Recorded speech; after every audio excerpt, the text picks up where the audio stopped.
Bapak Ibu sekalian, Shalom. Salam sejahtera di dalam kasih Tuhan kita Yesus Kristus untuk kita semuanya.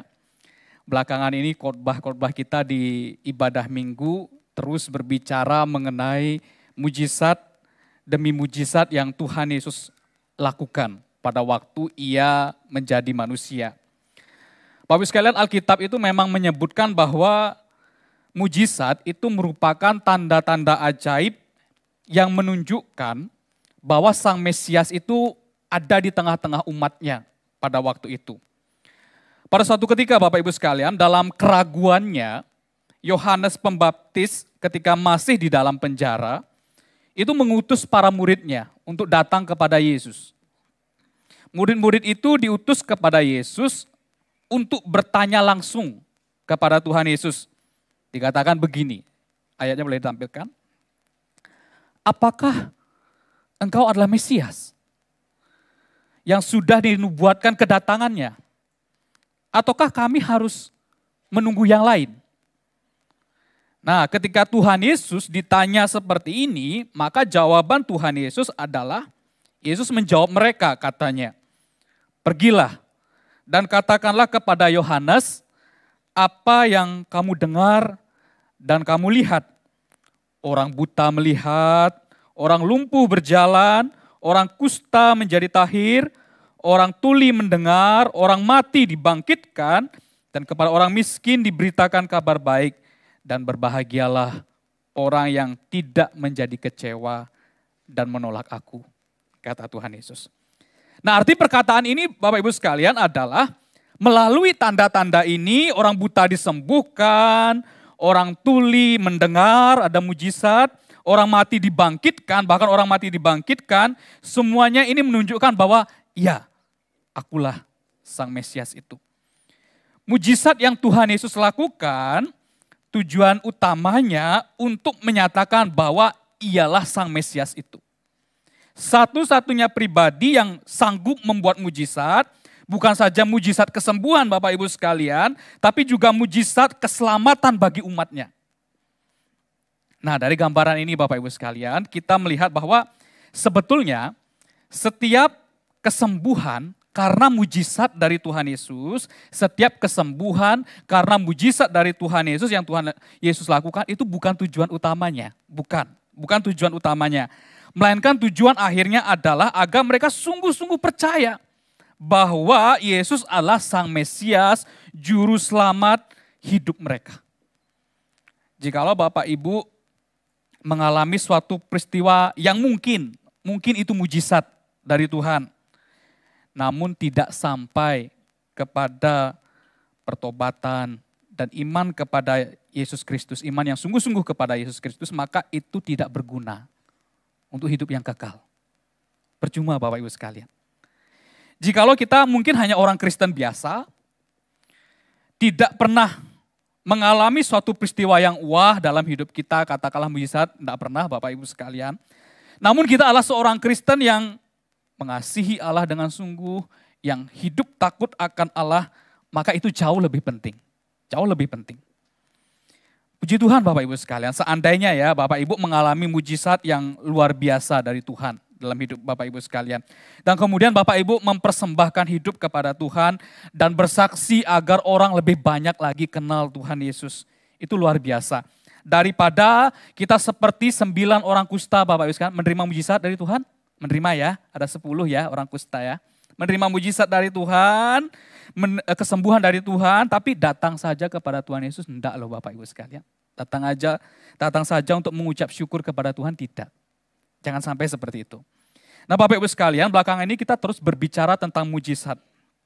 Kita terus melihat bagaimana Tuhan Yesus melakukan banyak mujizat untuk menunjukkan bahwa ya, akulah Sang Mesias, Yahweh, yang ada di tengah-tengah mereka dalam keadaannya sebagai manusia. Nah Bapak Ibu sekalian, apa sebenarnya mujizat itu?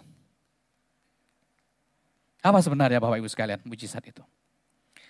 Mujizat adalah sebuah peristiwa yang melampaui kemampuan manusia atau melampaui hukum alam yang berlaku pada umumnya. Dan biasanya kejadian itu berlangsung seketika. Seketika Bapak Ibu sekalian. Maksudnya apa Bapak Ibu sekalian? Saya coba ya mengajak Bapak Ibu sekalian untuk melihat peristiwa-peristiwa yang sudah dikhotbahkan oleh hamba-hamba Tuhan kita sebelumnya. Nah, peristiwa di mana Tuhan Yesus mengubah air menjadi anggur adalah sebuah mujizat, tanda ajaib yang pertama kali Tuhan Yesus lakukan sebagai tanda ia mulai pelayanannya. Saya tanya Bapak Ibu sekalian, apakah Bapak Ibu sekalian tahu air? Tahu ya, ada, air itu ada, biasa ya, tahu ya. Apakah Bapak Ibu tahu minuman anggur? Tahu ya pasti ya, biasa ya, ada ya, air ada ya, biasa ya, minuman anggur juga ada. Nah, apakah peristiwa berubahnya air biasa menjadi anggur itu melampaui kemampuan manusia? Ya, melampaui kemampuan kita. Apakah peristiwa itu terjadi seketika? Ya, terjadi seketika ya waktu itu ya. Maka itu adalah mujizat dari Tuhan. Airnya jelas air biasa ya. Air biasa Bapak Ibu sekalian, kita tahu air. Anggurnya juga jelas anggur biasa Bapak Ibu sekalian. Tapi rasanya kata pemimpin pesta waktu orang-orang waktu itu, ini anggur enak sekali begitu. Akan tetapi Bapak Ibu sekalian, perubahannya yang terjadi seketika itu yang luar biasa. Itu yang melampaui kemampuan kita manusia. Maka itu mujizat dari Tuhan. Saya ambil contoh lagi ya Bapak Ibu sekalian ya. Orang buta sejak lahirnya. Alkitab mencatat bahwa orang ini sejak lahir itu sudah mengalami kebutaan. Tuhan Yesus hanya melakukan proses mungkin beberapa menit atau beberapa detik. Dan seketika orang buta itu dapat melihat kembali. Kita tahu orang yang buta kehidupannya seperti apa. Ya, mohon maaf di sini ada jemaat kita ya, ada Pak Weli. Beliau pernah cerita ke saya ya karena suatu pekerjaan maka beliau mengalami kebutaan. Kita tahu orang buta itu seperti apa. Dan kita tahu orang normal seperti kita melihat itu seperti apa. Namun Bapak Ibu sekalian, perubahannya itu dari buta menjadi melihat kembali dalam waktu yang seketika sembuh total, itu sebuah mujizat. Melampaui apa? Kemampuan kita, manusia. Bagi saya Bapak Ibu sekalian, saya coba saya ingin melihat kita sebuah kasus ya, kasus yang terjadi nyata ini. Dalam dunia sepak bola Bapak Ibu sekalian, peran supporter itu sebagai pendukung tim kesayangan itu tidak main-main Bapak Ibu sekalian. Bahkan ada julukan bagi supporter itu dikatakan mereka itu adalah pemain ke-12 begitu ya. Dari ke-11 adalah pemain 12 supporternya Bapak Ibu sekalian. Mereka tidak ikut bermain dan pastinya tidak boleh ikut bermain langsung di lapangan, tidak bisa juga. Tapi mereka tanda kutip ikut bermain, memberikan semangat, mungkin yel-yel begitu ya. Dan tidak jarang mereka juga punya trik memberikan serangan psikis kepada lawannya. Diteriaki misalnya pemain lawan membawa bola, gitu-gitu ya. Itu juga bagian dari trik mereka Bapak Ibu sekalian. Mengenai sepak terjang supporter, saya punya kisah yang menarik Bapak Ibu sekalian. Ini merupakan kisah supporter sepak bola yang bernama Thiago Reds. Ia adalah seorang fan klub sepak bola bernama Santa Cruz. Yang dikatakan kisahnya itu sangat menginspirasi. Di sebuah kanal berita itu tertulis begini, kisah tak masuk akal ya. Supporter yang jadi presiden klub dan bawa timnya juara untuk pertama kalinya. Nah pada suatu ketika setelah berkali-kali kalah, jadi timnya ini berkali-kali kalah dan menjadi tim pecundang Bapak Ibu sekalian. Maka saat klub sepak bola Santa Cruz bertanding, tidak ada satupun supporter yang datang. Kecewa ya, wah sudah pasti kalah lah, nggak usah datang gitu ya supporternya. Ini beda sama supporternya Liverpool ya, Bapak Ibu sekalian tahu ya, suka bola ya. Reds tahu jika klub yang ia cintai sulit untuk meraih kemenangan. Dia tahu Bapak Ibu sekalian, namun ia tetap datang ke stadion. Jadi dia tetap datang ke stadion Bapak Ibu sekalian. Jadi dari sekian banyak, boleh tampilkan fotonya, sekian banyak orang Bapak Ibu sekalian, jadi Reds ini hanya sendiri. Ya, dia sendiri yang datang mendukung timnya. Ya, bahkan dari 6.735 orang yang hadir di stadion itu, ia adalah satu-satunya orang yang jadi pendukung Santa Cruz. Jadi yang lainnya semua supporter mendukung tim lawan, dia sendiri Bapak Ibu sekalian. Nah awal mula Reds ini dekat dengan Santa Cruz adalah ketika ternyata mantan jurnalis begitu mendapat tawaran dari klub tersebut untuk menjadi public relationnya. Dia terima Bapak Ibu sekalian, dia bangun koneksi, kemudian dia di usianya yang ke-26 tahun, dia dengan senang hati menerimanya.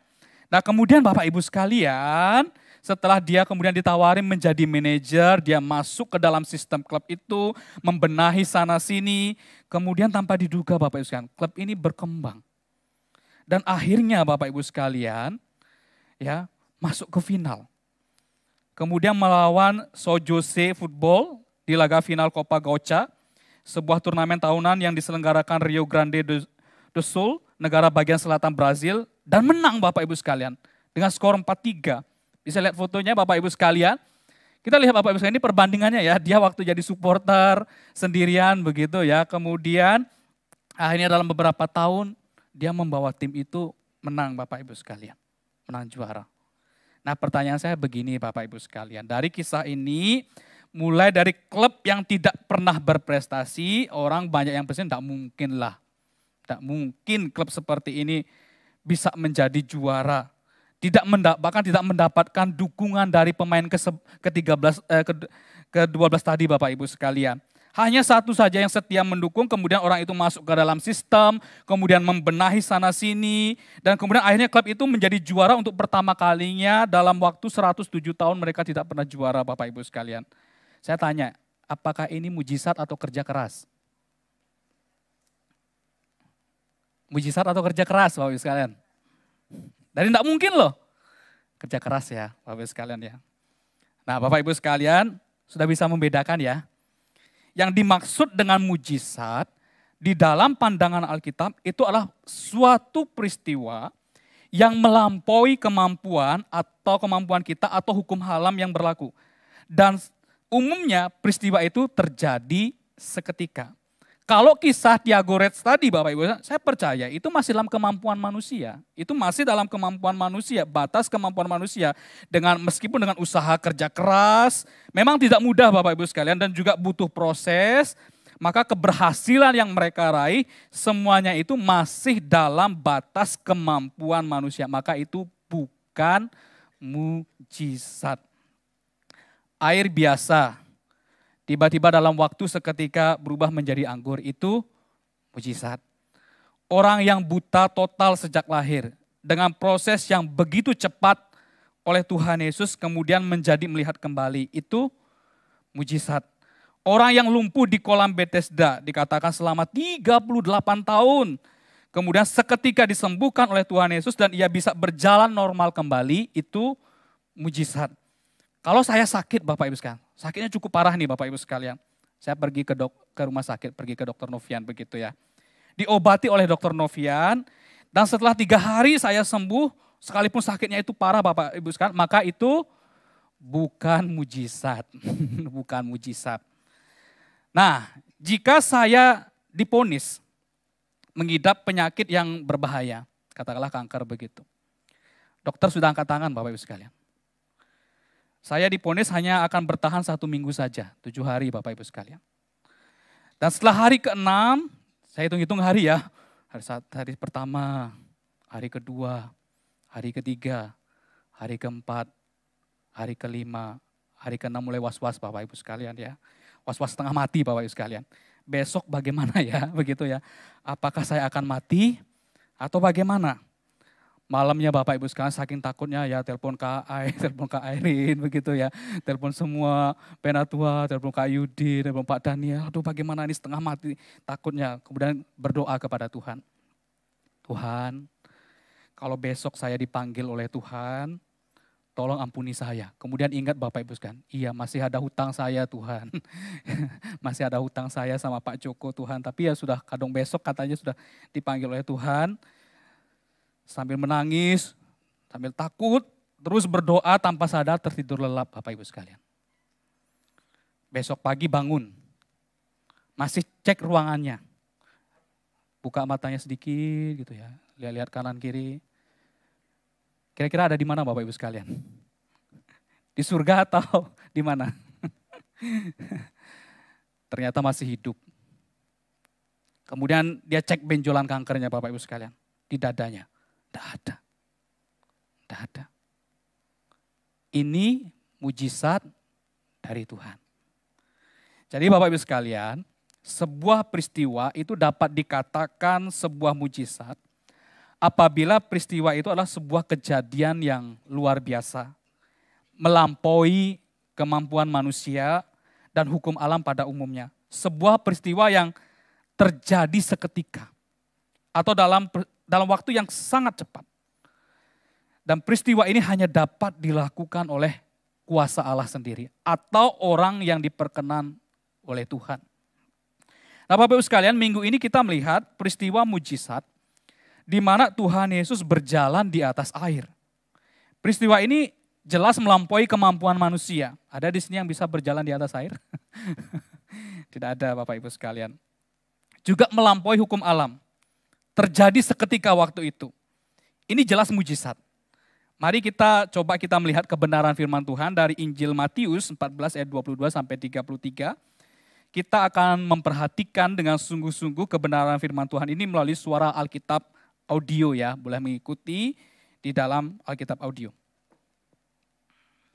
Sesudah itu Yesus segera memerintahkan murid-muridnya naik ke perahu dan mendahuluinya ke seberang. Sementara itu ia menyuruh orang banyak pulang. Dan setelah orang banyak itu disuruhnya pulang, Yesus naik ke atas bukit untuk berdoa seorang diri. Ketika hari sudah malam, ia sendirian di situ. Perahu murid-muridnya sudah beberapa mil jauhnya dari pantai dan diombang-ambingkan gelombang karena angin sakal. Kira-kira jam 3 malam, datanglah Yesus kepada mereka, berjalan di atas air. Ketika murid-muridnya melihat dia berjalan di atas air, mereka terkejut dan berseru, "Itu hantu!" Lalu berteriak-teriak karena takut. Tetapi segera Yesus berkata kepada mereka, "Tenanglah, aku ini, jangan takut." Lalu Petrus berseru dan menjawab dia, "Tuhan, apabila Engkau itu, suruhlah aku datang kepadamu berjalan di atas air." Kata Yesus, "Datanglah." maka Petrus turun dari perahu dan berjalan di atas air mendapatkan Yesus. Tetapi ketika dirasanya tiupan angin, takutlah ia dan mulai tenggelam. Lalu berteriak, "Tuhan, tolonglah aku!" Segera Yesus mengulurkan tangannya, memegang dia dan berkata, "Hai orang yang kurang percaya, mengapa engkau bimbang?" Lalu mereka naik ke perahu dan angin pun redalah.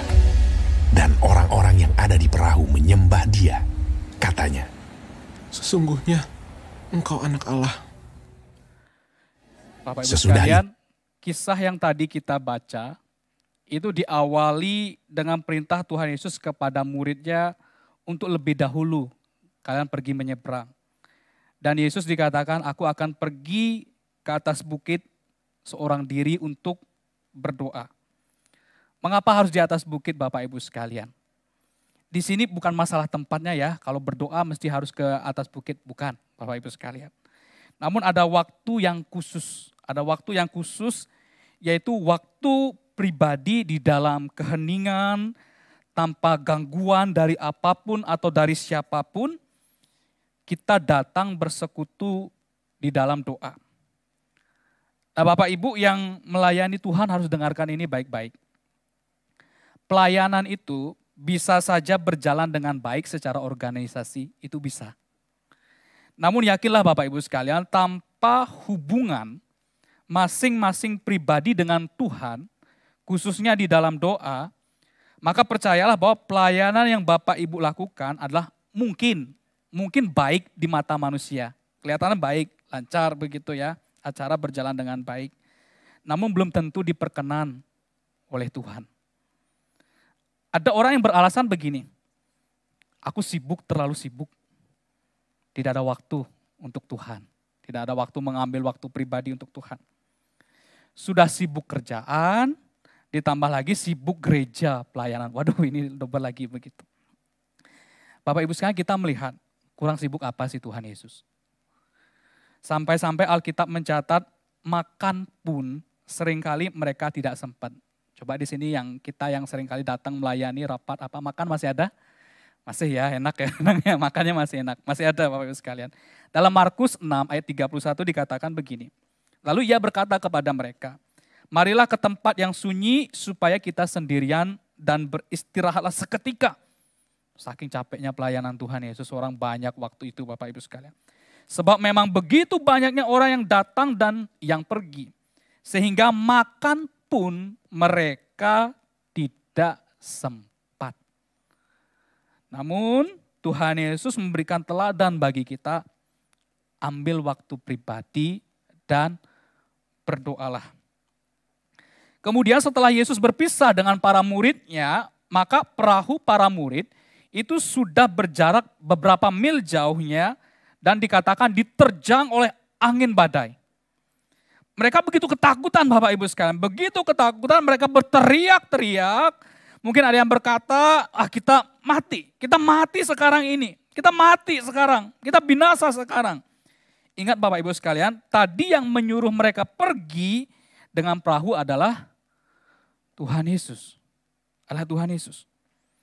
Apakah Tuhan Yesus menginginkan para murid untuk binasa? Saya pikir tidak, jelas tidak. Apakah Tuhan Yesus tidak baik, sengaja mengutus para muridnya melalui bahaya yang besar? Jelas tidak. Kadang Bapak Ibu sekalian, Tuhan itu izinkan atau bahkan sengaja menyuruh kita menghadapi sebuah tantangan hidup supaya kita belajar suatu hal yang baik di sana. Bapak Ibu sekalian, kalau iman kita atau hidup kita itu selalu katakanlah, ini meskipun tidak mungkin ya, hidup orang itu selalu baik-baik saja itu tidak mungkin. Katakanlah selalu berjalan dengan baik, maka akan sulit bagi kita untuk belajar dan mengerti sebuah kehidupan yang benar-benar bergantung kepada Tuhan. Sulit Bapak Ibu sekalian. Namun melalui sebuah kesulitan, ujian dari Tuhan, itu akan membuat kita belajar arti hidup yang berserah kepada Tuhan. Nah Bapak Ibu sekalian, ini akan membuat kita belajar arti hidup itu bergantung kepada Tuhan. Melalui apa? Pergumulan, ujian hidup. Bapak Ibu sekalian, setiap orang itu punya badai persoalan hidupnya masing-masing. Ketika badai itu sedang kita hadapi, mungkin kita sama seperti para murid tadi.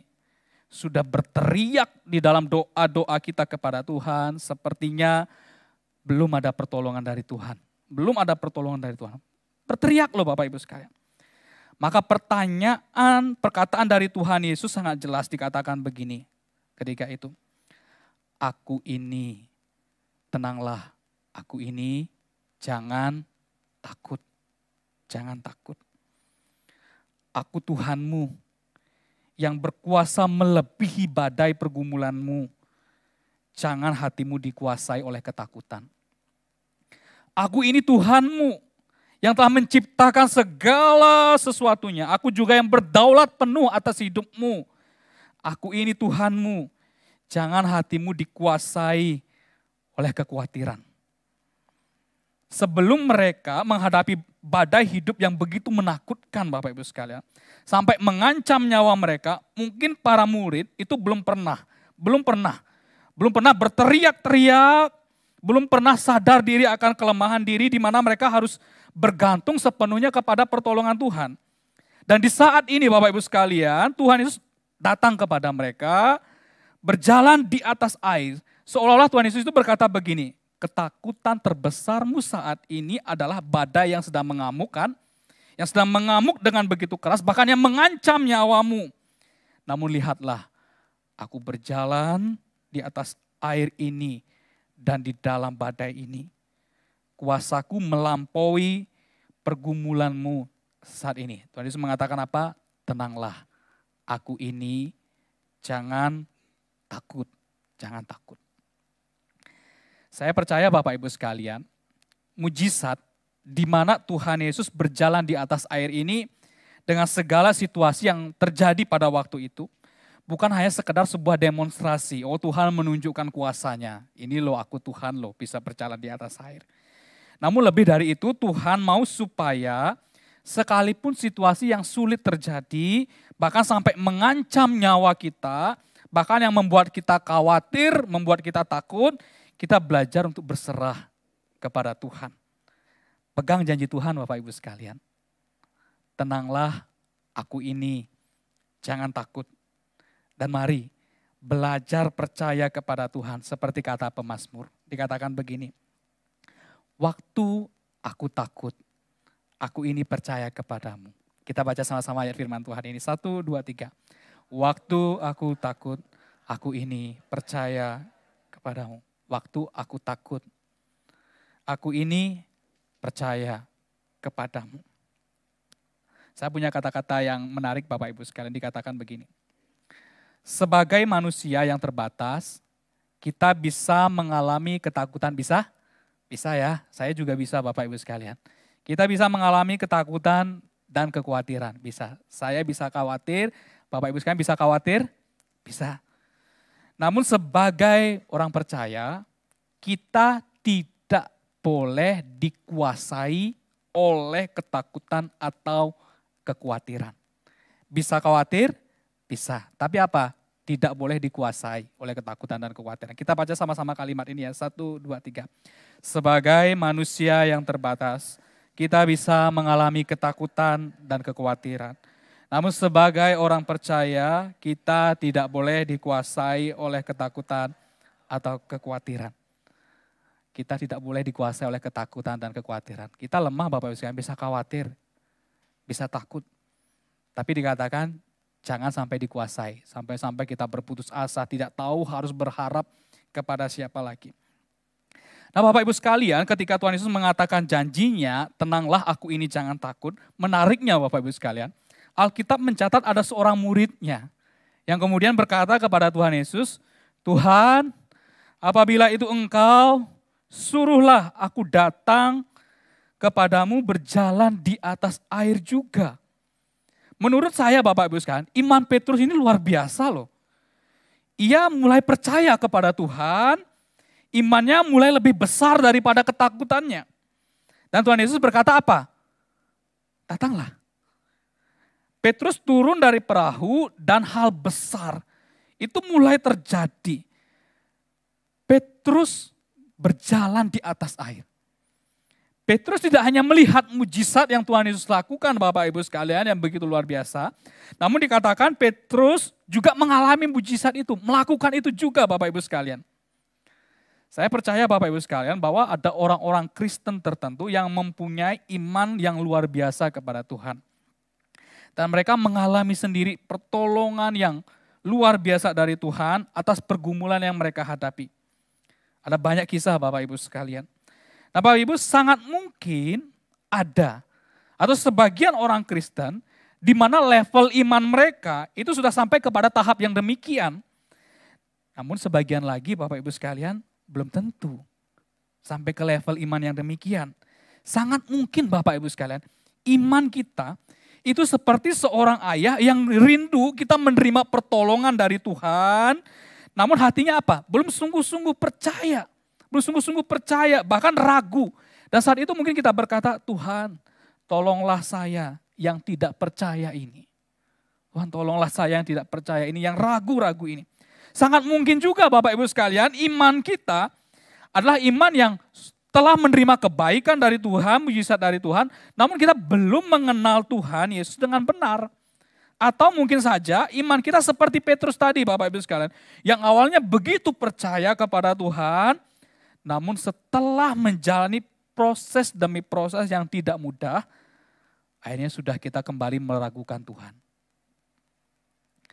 Ketika kita seperti Petrus yang mulai merasakan tiupan angin, maka ketakutan itu mulai kembali menguasai hidup kita.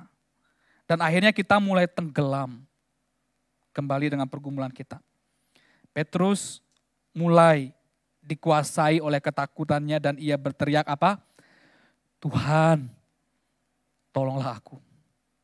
Tadi hebat ya.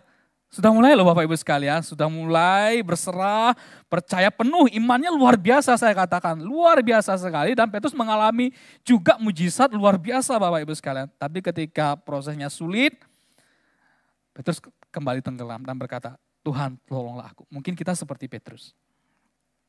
Segera Yesus menolong Petrus dan berkata, hai orang yang kurang percaya. Petrus kelemahannya kurang percaya di dalam bagian ini. Dia sudah percaya Bapak Ibu sekalian. Imannya sudah luar biasa. Tapi ketika badai hidupan itu mulai datang kembali, kurang percaya. Mengapa engkau kembali bimbang, kembali ragu-ragu? Lalu dikatakan keduanya naik ke perahu dan angin pun reda.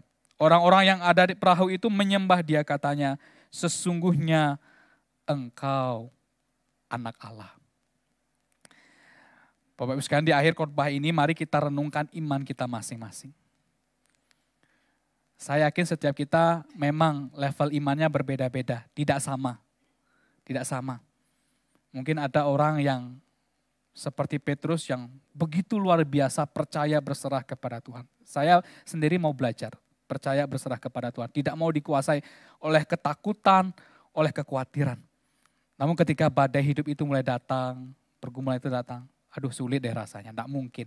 Tidak mungkin. Mungkin iman kita akhirnya kembali tenggelam seperti Petrus. Mungkin juga iman kita adalah iman yang benar-benar meragukan Tuhan. Seperti seorang ayah yang meminta pertolongan dari Tuhan. Jikalau engkau sanggup, kata ayah itu ya. Apa? Katamu jikalau engkau sanggup. Artinya apa? Sebetulnya, Tuhan saya ragu, iman saya ragu Tuhan. Saya ya tahu engkau maha kuasa, tapi ya pergumulan saya sepertinya besar, tidak mungkin Tuhan.